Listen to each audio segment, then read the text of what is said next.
Hello everyone, it is Linkalot here and welcome back to another video. As you can probably see based on the title of this video, this is going to be a very different sort of video for a number of reasons. This, as far as I'm aware, marks the first time where I review or talk about a piece of media which isn't a video game. It's actually a book I'm talking about this time. Now, I know this is a bit of a departure from my usual content, but, one of the things I hope that my channel is known for is as someone who really appreciates and, likes to analyze, dissect great stories. And I was thinking, why limit myself to video game stories? If I've experienced a story in another form of media that I thought was incredible, I think it's perfectly acceptable for me to talk about that as well. And today I'm going to do just that. I want to review this book I have read recently called The Grace of Kings by Ken Liu. I've got a lot to say about it. Overall, I freaking loved it, and in today's video, I just wanted to basically talk about some of my thoughts. I will have a non-spoiler section at the start here, and then a spoiler section afterwards. So yeah, welcome. I hope you guys enjoy, and let's get right into it. Another thing, before I get started, you can probably tell, I am not reading this from a script like I normally do. This is going to be much more freeform, just kind of making it up as I go along, so hopefully it doesn't sound too weird for you guys. And yeah, let's get started. The basic plot outline for this book is relatively straightforward and generic. There's nothing super unique about it. But that's not to say this is a bad thing. It's just that although the basic plot is fairly basic, the characters within it are incredibly interesting, and there's some really interesting world-building concepts at play that just help to make it more fleshed out. In general, it's just that while the, actual narrative, isn't particularly unique, it's fairly classic fantasy, it's almost like the politics within that world are so well thought out that it makes it interesting and it makes it memorable and unique anyways. So this story is set in the world of Dara. Now, what I really love about this setting is how different it is from, so many other books I've read, or just, I guess, just like fantasy worlds I've, personally experienced, in that it's not westernized, it's more easternized, if that's a term. The setting and story as a whole is heavily based on Southeast Asian cultures, and I've also heard that it's loosely based upon the fall of the Han Dynasty in China, which is something I know literally nothing about. History is not my strong suit, but yeah, really, really cool little factoid there.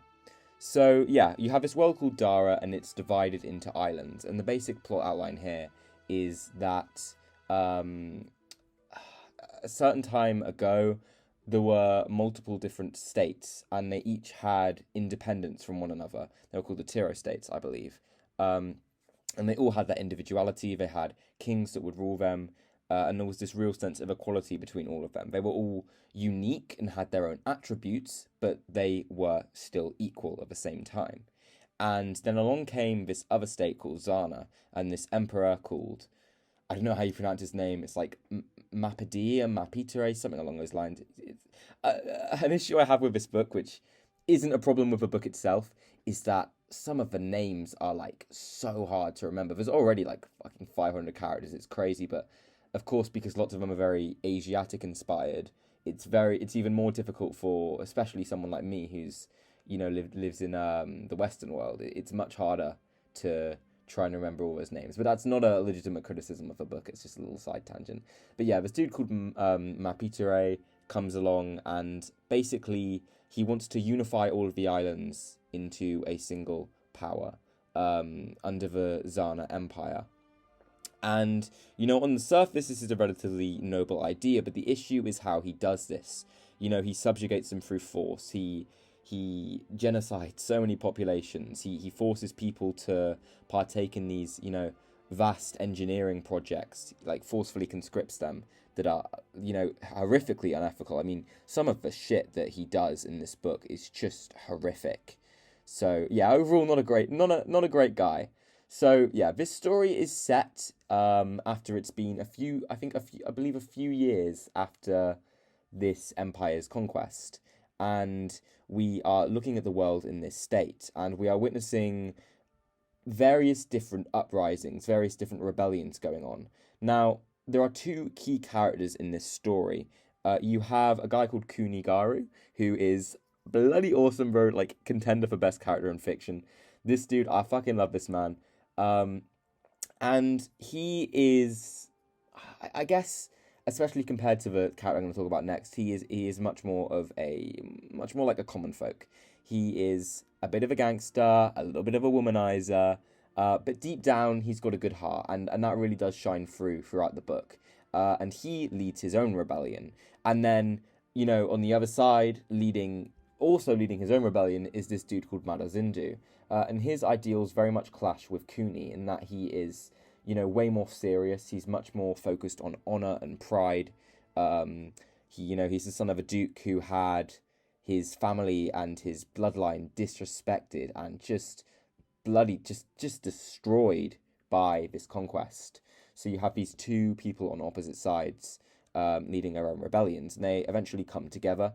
Then I don't know how much I want to say in this section, but what I will say, I think it's actually included on the blurb, is that there's a little bit of a power struggle between the two and how it all plays out. It's all very, very interesting. It's great stuff. It really, really is. I'm wondering how much more I should talk about it without getting into spoilers. I think I'm just going to dive right into spoilers right now. So here's a full warning for you guys. I really want to talk about this story more in depth, like I do with, all the other stories I talk about on this channel, mostly Xenoblade, but, and when I'm talking about them, I don't do a specific spoiler and non-spoiler section. I understand that this is different because of the media format, it's a book, but most of this video is going to be me talking about the spoilers, so I guess let's get right into it. I want to start by just talking about the story as a whole, and some of the moments that really stuck out to me, because it's actually unbelievable the density of plot events in this book. It genuinely feels like 3 books crammed into one, hell, maybe even 5. This is one of the most eventful novels I have ever read. There is so much going on, and it spans such a huge period in history, and we're constantly switching backwards and forth between the perspectives of different characters, which I really, really like. So some of my favourite moments, I've got to give credit to the opening. I bloody adored the opening. You have this procession that the Emperor is leading, as he goes through these lands he's conquered. And this assassin comes down from the sky in a paper kite and tries to assassinate the Empire. It's just a really cool bit of imagery where you're told that it's this white bird coming down. And as it comes closer, you realise, oh shit, that's not a bird. That's actually a dude. And the guy who was piloting, this contraption, Luan Zhu, I'll talk a bit more about him later, but honestly, he might be my favourite dude in this book. He's so interesting, and I love his character, but I will talk more about him later. But overall, it's a brilliant opening chapter. I honestly, when I think of this book, the first moment that comes to my mind is, when I think about the story, one of the first things that comes to my mind is how I was really surprised by just how quickly they overthrow the Empire. Like, I thought that the whole book was going to be about that, but we're about the halfway point, and bam, just like that, the Empire's overthrown. And it's not like it's a slow, gradual process. It's just bam, you don't expect it. It comes out of the blue, and bam, they've won. And it's you can accuse that of poor pacing, of it not being built up properly, but I loved, honestly, how it caught me off guard like that, because I didn't expect it to be done just like that. It was brilliant, and the way Cooney did it was so clever. But unfortunately, it's what causes this rift between him and Marta to form, because Cooney basically, he used the Krubans. It's a whole ass thing. It's fucking awesome. He used the Krubans to, as Marta would say, sneak in the back door of the capital and capture the Emperor. And Marta views this as, unhonorable. He's not, taking the fight to them properly. He's using dirty tricks. And especially because he has at the exact same time, unfortunately, just coincidentally, put in so much proper valor and honor into fighting, in person, properly fighting all these Zana soldiers. And he goes on a fucking rampage. I think it's at this island called Wolf's Paw. Awesome stuff, genuinely so cool. And you can accuse it of a miscommunication trope for sure, and that's valid. But I can totally buy the justification for Marta, viewing what Cooney did as unfair, and him thinking that Cooney has essentially stolen this victory from him. He hasn't earned it. I want to talk a little bit. I mean, I guess there is no structure to this at all. It is my first time doing this sort of thing, so I might be not too great at it. But I guess I want to talk about a relatively minor complaint I have, which is I wish we had even just a couple more. It doesn't have to be a huge amount more, but I wish we had even just a couple more scenes of Cooney and Marta interacting, because we're told that they're fast friends, and I can just about buy that. There are really nice scenes of them hanging out. Those scenes are fucking great. There's this one of them in a bar, and they're like all playing this drinking game where they compare themselves to specific plants and flowers, and it's done really, really well. I loved that, but we don't get a huge amount. Like, the blurb talks about how a huge part of this book is them, coming together, leading this rebellion together, becoming friends. But then us seeing them interacting, us seeing them being friends is actually a relatively small part of the book. That doesn't happen until, if I'm remembering correctly, maybe 30-40% of the way in, and then by the 50-60% they're against each other. So I would have liked even just a couple more chapters of them just being friends, honestly. Just so it would make, the division that grew between them more emotional to witness. Because it was emotional, but I think it is tricky. Because it was almost enough. For me, it was almost enough. I think where this book really excels, though, is its world building. Because this world building it's so interesting. It's such a fascinating world they've created. I want to talk about some of my just favorite examples of the world building for a second. So I think one of my favorite, probably my favorite little example in the whole book is when we're taught the anatomy of these great birds called the Mingan falcons. So basically, they are always seen, in particular, flying over these two volcanoes on this one island in Zana, I believe. And there's this question, many people questioning, how can they stay aloft in the air for so long? Because these are huge, huge birds. And some dude cuts them open, and he finds these deflated sacs inside them. And they realize that the vapor from these volcanoes produces this very specific, this very unique gas, or volcanic lakes produce this gas that is actually lighter than air. And what these birds do is they inhale it and use it to fill these air sacs within their bodies, which allows them to stay afloat, which is just so well thought out, such a cool concept. But it gets even cooler when you learn that this sort of anatomy of this bird is what the Zana Empire based their airship designs off of, in much the same way they had the ship be made up of multiple of these deflated sacs, and they would fill them with the air from these very same volcanic hot springs. So they're almost mimicking the anatomy of the falcons. It's so clever, and I love it. It's brilliant, genuinely. Another really cool example of just unique, interesting world building that comes to mind is how there is this one area, this one island, that is separated from the mainland by a channel, Wolf's Paw, and there is a whirlpool which traverses this channel, which is it's this shape-shifting god called Tarzu, god of chaos and everything. You can almost liken him to Sheogorath from the Elder Scrolls, but I think he's a little bit more antagonistic. But he takes the form of a whirlpool, which goes up and down this channel, which of course makes travel very, very difficult. I mean, it's really cool how Ken Liu, comes up with a concept like this, and he explores what ramifications would this have on the politics of this world. So, in this case, it means that trade ships have to go a very specific route, which takes longer. They can't simply cut across the channel. It very much interrupts the flow of commerce. And this Marta actually uses this whirlpool as a way to dispose of thousands of these Zana soldiers, and in doing so appease Tarzu and get him to stop these storms that were basically preventing him from leaving the island. It's just a really, really cool bit of world building, and it's brilliant. I love it. I guess I want to talk more about some of my favourite characters now. I think, as I mentioned earlier, my favorite is probably Luan Zhu, and I have no idea how you pronounce his name. But this dude is awesome. I love his backstory with him being part of a noble family, who was very often put into the ranks of government in Han, and his family is all to do with divination.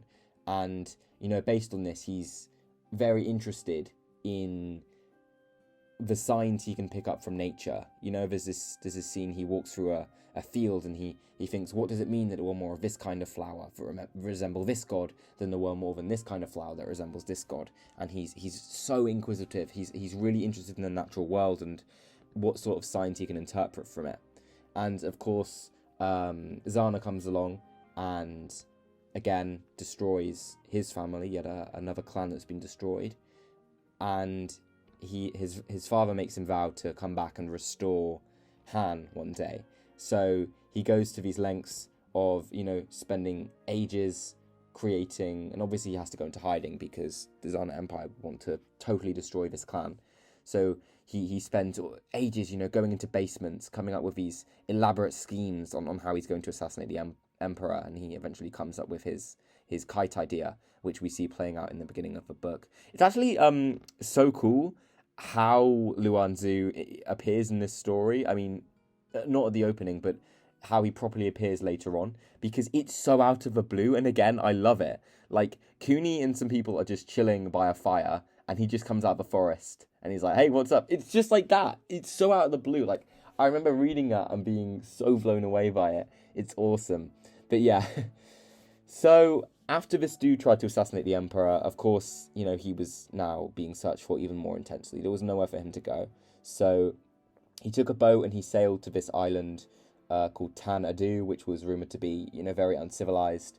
No one went there, so he knew he'd be safe from the Empire searching for him there. But the issue was that it was rumored to be inhabited by cannibals and people with, uncivilized, wild, barbaric traditions. But they're actually pretty fucking chill, which is really cool.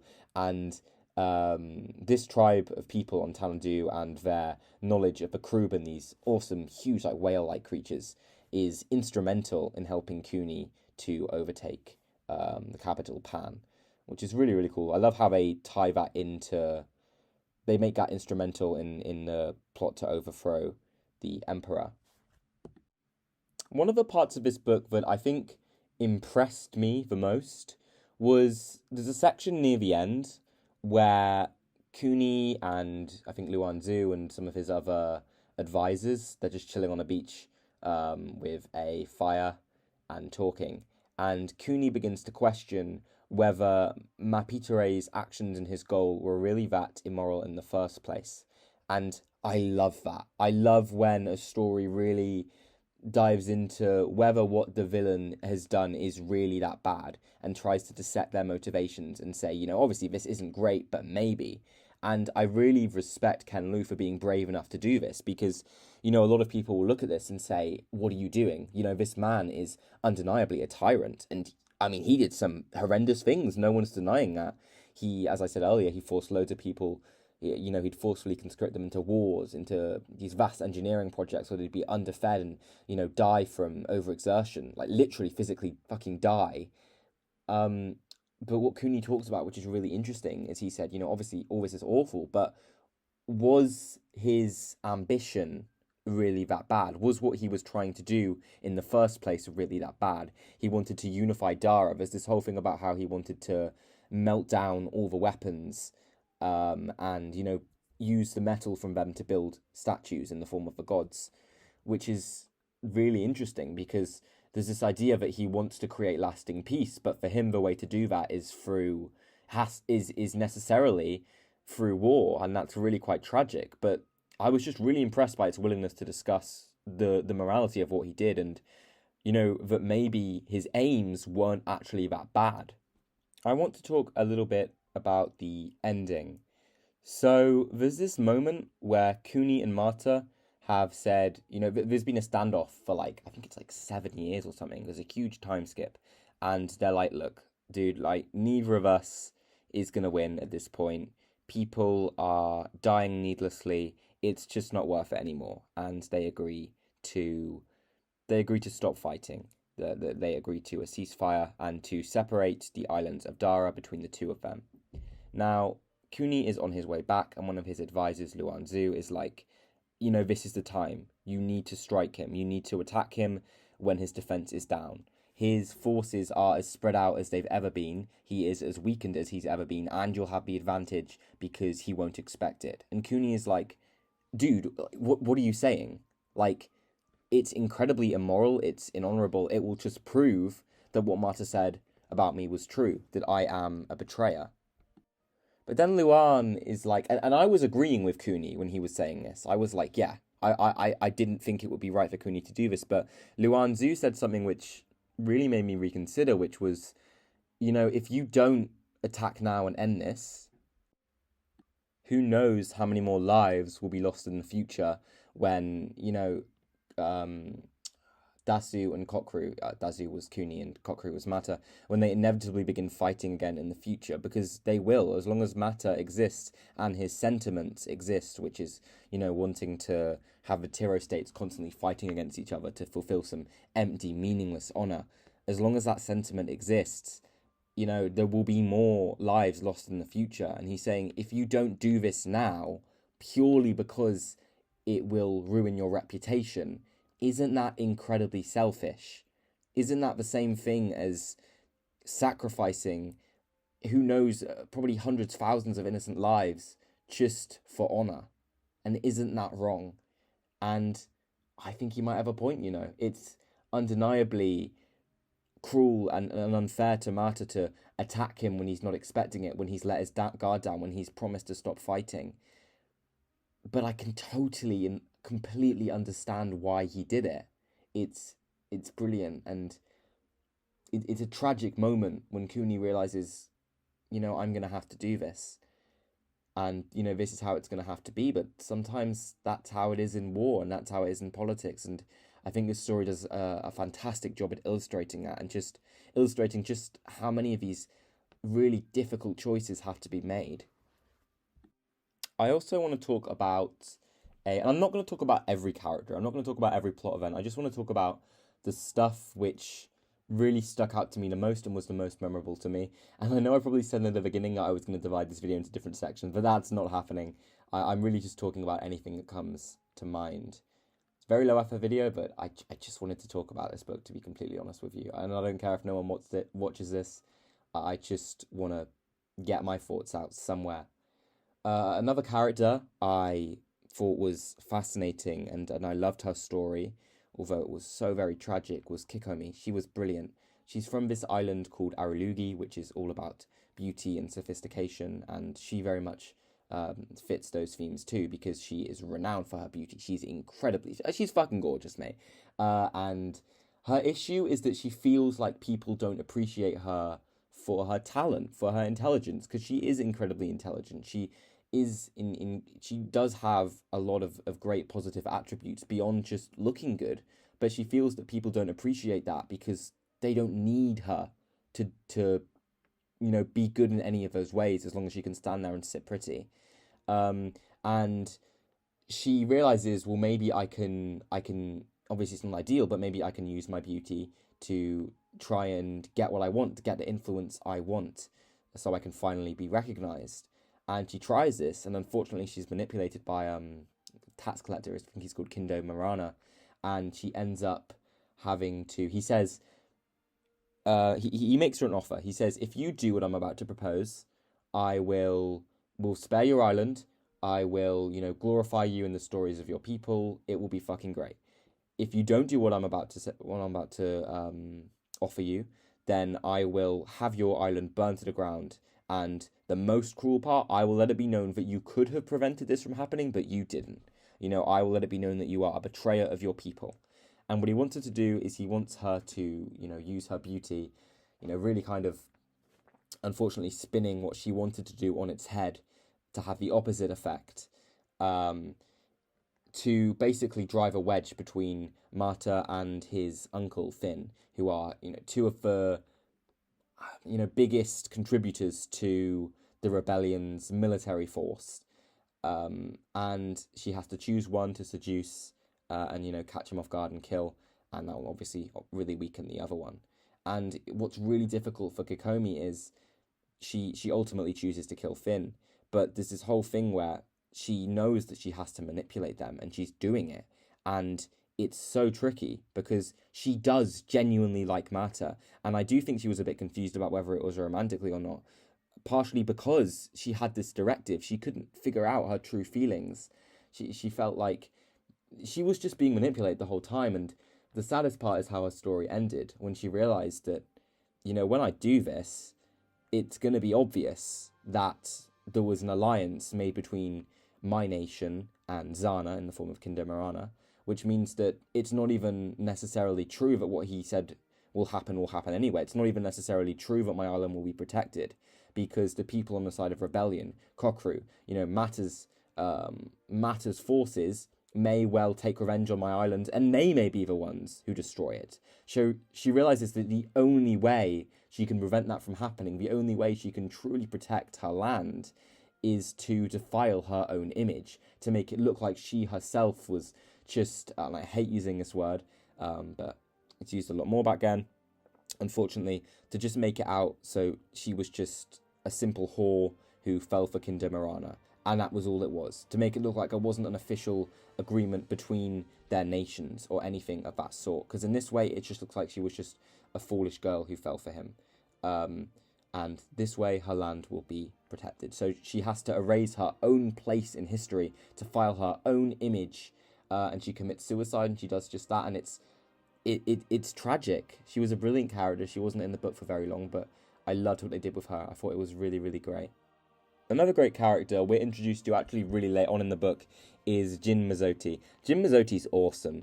So she is, I guess a defining attribute is that she is really quite masculine for a female character, and there's nothing wrong about it, of course.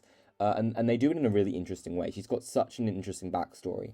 She grew up in a brothel, and she was going to be sold off to it, but I think one night, the night before she was going to be sold off, it's been a while since I read it, but I think she stole all the money in the house, and she went on to, join a gang and live on the streets. And throughout her life, she's sort of been tossed from place to place, from, organization to organization, who have, mistreated her in various different ways. And she's come to learn that she needs to basically take every chance she can get, and that sometimes she needs to play dirty to get what she wants. And that really influences how she shapes the fighting practices of Kuni's forces in the war against Mata. I mean, obviously, she would stand against everything Mata stood for, because he's all about honor, fair fighting, dignity, and she will use every backhanded trick, every cheat, every little factor of the battle that she can manipulate, she will use to her advantage, and it's done in a really clever way. And they come up with so many almost just goofy but incredibly well thought out and fascinating little techniques and contraptions to help them do it. I mean, there's the mechanical Krubans that they build, an exact replica of the whale-like creatures that they used to get to the mainland, because he was basically trapped on an island, was Kuni. So they used to get to the mainland without being spotted, because the Mata's soldiers see them under the waves and think, oh, they're just whales. Not whales, but you know what I mean. So they can do that without being seen. And there's loads of other stuff like that. But Jin is brilliant. She really is. And I really respect that he was able to make a strong female character without having to make her overly feminine, if that makes sense. It's quite hard to explain. But she was great. And it doesn't feel like pandering either. She felt like a character I could genuinely believe existed. And yeah, just an awesome, awesome character. So yeah, I think I'm going to summarize my thoughts now. I've talked about most of the stuff that I loved the most. I commented on some of my issues a little bit. I think my overall thoughts on this was that I absolutely loved it. I thought it was, in almost every way, amazing. I am really excited to read more of this series. The world building was incredible. Probably give, let's rate everything. I'd say I'd give the world building an 8 or a 9. I'd give the characters 7 or an 8. I would give the overall story, again, maybe a 7, 8, maybe a low 9. And overall, I'd probably give the book a 9. I loved it. I thought it was amazing. It commented on so many interesting things about the dynamics of power and the meaning of war. And I genuinely cared for so many of the characters, and it hurt to see Cooney and Mata, you know, having to part ways like that and fight against each other. And it was just genuinely just brilliant. Such a fascinating world Ken Liu has built, and I'm so excited to see where it goes next. So thank you guys for watching. I know this was very, very different from what I normally do. I'm not, me uploading this isn't me establishing that I'm going to make more videos of this format, but I do like to sort of stretch the bounds of the types of content I make on this channel. I want to be more varied because, of course, I love Xenoblade, but oh my god, part of me is getting sick of talking about it. So it's always nice to do something like this every now and again to switch things up. Anyway, I hope you guys enjoyed. I will see you on the next one, and bye. Take care.